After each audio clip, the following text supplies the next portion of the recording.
អ្នកគ្រូគឺជាអ្នកគ្រូ Star ថ្មីដែលបានជាប់ឈ្មោះចូលថ្នាក់12 B1 ចឹងហើយអ្នកគ្រូត្រូវតែបង្រៀននៅក្នុងថ្នាក់នោះហើយអ្នកគ្រូក៏ត្រូវបង្រៀនខ្លួនឯងបន្ថែមទៀតផងណាដើម្បីឲ្យឆាប់បានចូលគ្រូឆាប់ណាចាលោកគ្រូបាទអ្នកគ្រូទាំងពីរសុទ្ធតែជាអ្នកគ្រូ Star ថ្មីដូចគ្នាទេចឹងហើយទីទៀតខ្ញុំនឹងឲ្យលោកគ្រូជុងវូនាំអ្នកគ្រូទាំងពីរដើរមើលជុំវិញសាលាហើយនឹងទៅមើលថ្នាក់របស់អ្នកគ្រូព្រៀនរៀងខ្លួន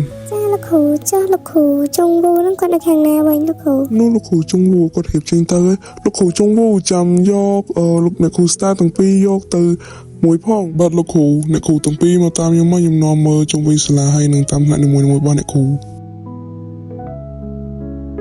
នេះគឺជាថ្នាក់ 11A1 ចឹងអ្នកគ្រូត្រូវតែចូលបរៀន Star នៅក្នុងថ្នាក់ហ្នឹងនេះគឺជាថ្នាក់របស់អ្នកគ្រូចឹងអ្នកគ្រូត្រូវចូលបរៀនក្នុងហ្នឹងមកទៅសិក្សានៅក្នុងសាលានេះបការៀនដល់កោឯងមកទៅគ្រូពងប្រយោគមួយនឹងស្ងាត់ជ្រាបវាទៅល្អមកសាលាគេមកសិស្សហត់ឡើងងនេះរៀនឡើងពេញនឹងមកទៅសិស្សបកាសាលានេះ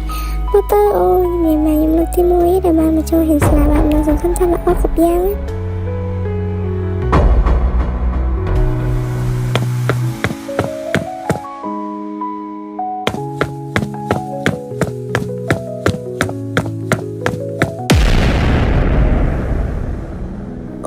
កាត់អីអត់អូនមិញអ្នកគ្រូដាវប្រញាប់ពេកអត់បានមើលសុំទោសផងអ្នកគ្រូដាវបុក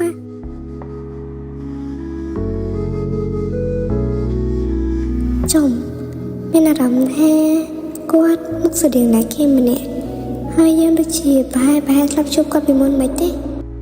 អើអ្នកគ្រូសុំទោសណាមិញអ្នកគ្រូប្រញាប់អ្នកគ្រូអត់បានមើលអលែងតែមើលអីផ្សេងចឹងតែអ្នកគ្រូសុំទោសអ្នកគ្រូទៅតែចូលមកបរៀនថ្មីនៅទីនេះមែនចាអ្នកគ្រូគឺជាអ្នកគ្រូ Star ចូលថ្មីចាអ្នកគ្រូពីមុនមកអ្នកគ្រូដែលធ្លាប់រៀននៅនេះហត់ចាអ្នកគ្រូធ្លាប់តាអ្នកគ្រូកាយ៉ងនៅធ្វើគេហ្នឹងហ៎មកនឹងនិយាយមួយកូនសិស្សទៅអីទៀតមកដើរតទៀតទៅមើលថ្នាក់មកអីទៀតចាលោកគ្រូចាំផ្លាតខ្ញុំនិយាយមួយកូនសិស្សហ្នឹងណាអ្នកគ្រូសុំទៅវិញណាឯងចូលថ្នាក់ចូលអីដល់មកចូលរៀនហើយ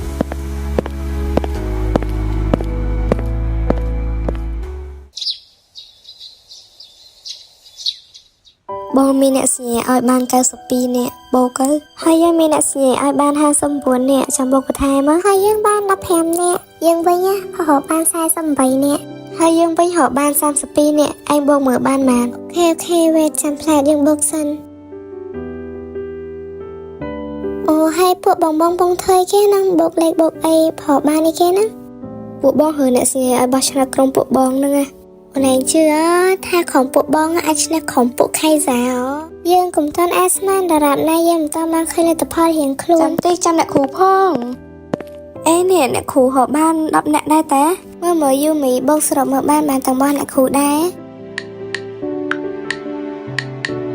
សរុបមកពួកយើងហៅបានមនុស្ស256នាក់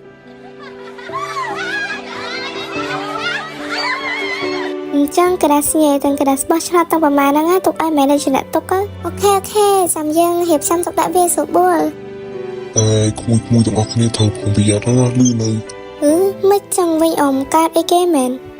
អត់មានអីទេអ៊ំគ្រាន់តែឲ្យពួកឯងប្រុងប្រយ័ត្នហ្នឹងណាដោយសារកុំឲ្យលេងលឺអីណាប្រយ័ត្នពួកនោះវាធ្វើអីធ្វើតាមចិត្តបានណាចាំមិនអ៊ំឲ្យប្រុងប្រយ័ត្នហ្នឹងពួកវាមានអំណាចពួកវាមានលុយ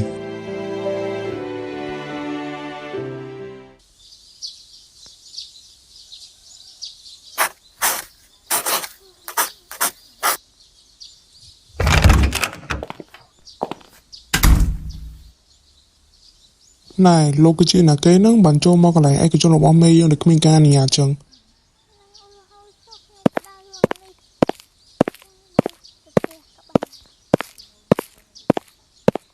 ដាច់ខាតហាមចូលទៅចិត្តលោកប្រុសរបស់យើងគេគឺជាភ្ញៀវរបស់យើងឯងឲ្យគេចូលមកហើយឯងជិះទៅខាងសិននៅបាទទទួលបានលោកប្រុសចូលមកអង្គុយនៅកន្លែងសាឡុងសិនមកUE ជាអ្នកប្រាប់ឲ្យឯងមកទីនេះមែនទេបាទហើយមិនបានជាលោកដងកន្លែងរបស់យើងគ្មានណាគេដឹងក្រៅពីនាងហើយនឹងលេខារបស់យើងទេហើយលោកចង់សួរអីក៏សួរមកយើងមកទីនេះយើងពិតជាចង់ដឹងថាមិនបានជាលោកដឹងពីយើងគ្រប់យ៉ាងចឹងតែយើងគ្មានដឹងសូម្បីតែបន្តិចហើយសូម្បីតែចងចាំរឿងទាំងឡាយក៏យើងមិនចាំដែរថាយើងកំពុងធ្វើអីគេខ្លះយើងធ្វើអីខ្លះក៏យើងអត់ចងចាំទាំងអស់បើទៅជាលោកដឹងពីយើងទៅវិញឯងពិតជាចង់ដឹងមែនបាទ យើងពិតជាឆ្ងល់ណាស់តាំងពីពេលដែលយើងបានជួបឯងហើយយើងមានអារម្មណ៍ថាយើងគ្មានការចងចាំអីសូម្បីតែរឿងទាំងឡាយទាំងអស់យើងគ្មានការចងចាំទាំងអស់ហើយឯងធ្លាប់បានប្រាប់យើងថាឯងធ្លាប់ជួយយើងហើយនោះបានន័យថាម៉េចគ្រប់យ៉ាងឯងអ្នកធ្វើវាទៅខ្លួនឯងតាហើយមិនបានឯងមកធ្វើសួរយើងវិញធ្វើវាទៅខ្លួនឯងធ្វើអីគេយើងពិតជាអត់យល់ឯងនិយាយសោះនេះយើងមិននឹកស្មានសោះថាមនុស្សដែលធ្លាប់តែជួយឯងមនុស្សដែលតែងតែនៅក្បែរឯងគ្រប់ពេលបើជាឯងមិនចងចាំរឿងអ្វីៗគ្រប់យ៉ាងទាំងអស់ជួយតើពួកយើងធ្លាប់ស្គាល់គ្នាពីមុនមែនការពិតនៅតែជាការពិតគ្រប់យ៉ាងឯងគ្មានការចងចាំសូម្បីតែមិត្តភក្តិខ្លួនឯង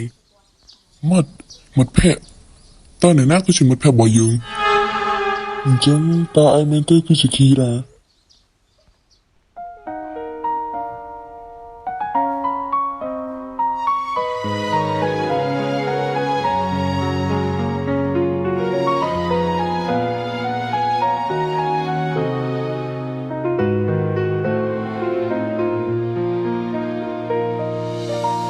사랑을 잘 모르겠어 이렇게 다가올 줄 난 몰랐어 មិនឯងចងចាំវិញហ៎គីរ៉ាពេលនេះយើងបានជួបឯងហើយយើងពិតជានឹកឯងណាស់សម្លាញ់កុំហៅយើងថាសម្លាញ់យើងគ្មានមកដូចជាឯងទេអូយើងសុំទោសយើងពិតជាអត់ដឹងនឹងចងចាំរឿងអីទាំងអស់ទេហេតុអីបានជាឯងមិនចងចាំរឿងដែលខ្លួនឯងសម្លាប់ដោយសារមនុស្សស្រីម្នាក់ផងទៅហ្នឹងមិនយើងចង់សម្លាប់ខ្លួនហើយយើងចង់សម្លាប់ខ្លួនហើយគេយើងអត់យល់ឡើងនិយាយនេះរឿងហ្នឹងណាបើសិនជាយើងជួយឯងមិនទាន់ពេលទេប្រហែលជាឯងលេងបានឃើញមុខប្អូនស្រីសម្លាប់ចិត្តរបស់ឯងទៀតហើយមានរឿងអីគេមែនហើយឯងជួយយើងដល់របៀបណាហើយមិនបានយើងចង់សម្លាប់ខ្លួនមូលហេតុគឺមនុស្សស្រីដែលឯងស្រឡាញ់ម្នាក់ធ្វើឲ្យឯងយល់ច្រឡំដែលឯងមានគ្មានបានទៅសួរនេះឲ្យច្បាស់សិនឯងមុនថ្ងៃធ្វើអីព្រោះតែជារឿងដែលយល់ច្រឡំសោះឯងចង់សម្លាប់ខ្លួនដោយសារគេឯងក៏ដល់ប្អូនស្រីឯងដូចយើងឯងកុំគិតថាយើងមិនដឹងអីពីឯងទៅសោះតែមានអារម្មណ៍ស្ដាយក្រោយខ្លះហេបើសិនជាឯងស្លាប់លេងយើងសោះទៅយើងពិតជាអត់ដឹងអីទាំងអស់មែនមូលហេតុនេះហើយបានយើងទ្រាំទុកក្នុងចិត្តជាយូរមកហើយពេលនេះដល់ពេលដែលឯងគួរតែដឹងខ្លួនឯងហើយតើមានរឿងអីមែនសុំបងឯងប្រាប់យើងមកណាយើងអត់ដឹងមែនយើងមិនអាចនិយាយរឿងនេះប្រាប់ដល់ឯងបានទេតែបើសិនជាឯងចង់ដឹងឯងទៅសួរម្នាក់ស្រីដែលប្រាប់ឯងឲ្យមកទីនេះនឹងទៅនាងគឺដឹងហើយនាងគឺជាដឹងគ្រប់យ៉ាងពីឯងទៀតផងហើយមិនបានជានាងដឹង